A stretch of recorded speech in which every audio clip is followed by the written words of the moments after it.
আসসালামু আলাইকুম প্রিয় দর্শক, দেখুন আজকে আমরা কক্সবাজার ঘুরতে এসে বন্ধুরা মিলে মেরিন ড্রাইভের উদ্দেশ্যে বের হলাম। সো বাইরের আবহাওয়াটা আজকে ভালো, আলহামদুলিল্লাহ।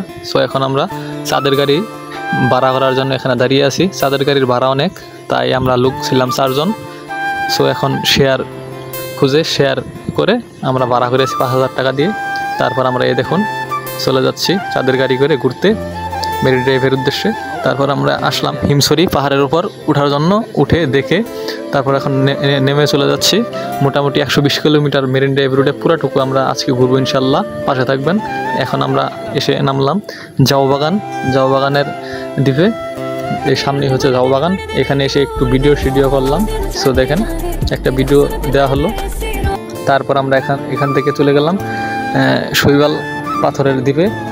সেখানে গিয়ে একদম গাড়ি বিচে নামিয়ে দিল, দেখুন পুরাটুকু। আর গাড়ি নামিয়ে দেওয়ার পর আসলে কক্সবাজার আসলে গ্রুপে আসাটা ভালো, আর চাঁদের গাড়ি ভাড়া করলে শেয়ারে ভাড়া করলে ভাড়াটা খরচটা একটু কমে। সো আমাদের সামনে একটা ফ্যামিলি আছে 4 জনের, তারা অর্ধেক শেয়ার আর আমরা অর্ধেক শেয়ার। আর এইসব দ্বীপে আসলে যে এইসব হুন্ডারওয়ালারা খুবই ডেঞ্জারাস, তাই তাদের থেকে সাবধান। তারপর আমাকে অনেক জোরাজোরি করলো হুন্ডার চালানোর জন্য, আমি চালাইলাম না।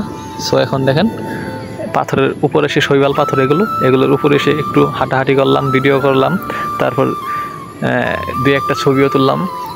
আর এখানে ডিএসএলআর ছবি তুলে যারা, তাদের থেকেও সাবধান থাকবেন, সব কিছু হিসাব নিকাশ করে চলবেন। তারপর আবার চাঁদের গাড়িতে উঠে আমরা রওনা দিলাম টেকনাফ আর শাহপরী দ্বীপের উদ্দেশ্যে।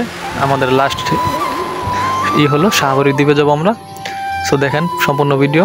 এই উপরে উঠে একটু ভিডিও করার চেষ্টা করলাম। মেরিন ড্রাইভ রাস্তাটা আসলে অসাধারণ, মাশাআল্লাহ। এখন আস্তে আস্তে আমরা এসে বললাম সাম্পানের ঘাট, যেখানে সাম্পান থাকে, অত্যাধিক সাম্পান। এখানে সাম্পান দিয়ে মাছ ধরা হয়, দেখুন ভিডিওটা। আর সাম্পানের জন্য রাস্তায় জাম। এখন চলে আসলাম টেকনাফের টেকনাফ জিরো পয়েন্ট সাবরাং। এখানে এসে কয়েকটা ভিডিও করলাম, ছবি তুললাম। তারপর এই টেকনাফ থেকে এখন আমরা বাই রোডে বাম দিকে চলে গেলাম শাহপরী দ্বীপের উদ্দেশ্যে। রাস্তাটা দেখেন কত সুন্দর, মনে হচ্ছে মালয়েশিয়ান কোনো গ্রাম, বাংলাদেশের না এমন মনে হচ্ছে। আর আমরা একদম মানচিত্রের লাস্টে এসে পড়েছি। এই জায়গাটুকু পার হলেই হয়তো 10-15 কিলোমিটার আমরা চলে যাব মায়ানমারের কাছে। এই দেখুন আমাদের গাড়িটা আবার রাস্তার মাঝে নষ্ট হয়ে যায়। তারপর আমরা অটো দিয়ে আমরা শাহপরী দ্বীপে চলে আসি। এই দেখুন শাহপরী দ্বীপ, এটি হলো আসলে মেন পর্যটক কেন্দ্র। এখানে ওই যে মায়ানমার, ওইদিকে ওই পাহাড়গুলো হচ্ছে মায়ানমার, মাঝখানে শুধু এই নাফ নদী। আর এই যেটা একটা ব্রিজ, এখান দিয়ে নদীর মাঝখান পর্যন্ত যাওয়া যায়। আসলে খুবই ভালো লাগছে। ওই পাশে মায়ানমার, এই পাশে বাংলাদেশ, ওই পিছনে মায়ানমার, ওই সব পাহাড়গুলো সব মায়ানমারে।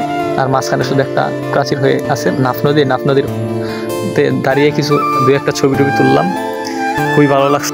আর সবশেষে পাটুয়াটায় গেছে আমরা সূর্যাস্ত দেখলাম, মাশাআল্লাহ, আলহামদুলিল্লাহ।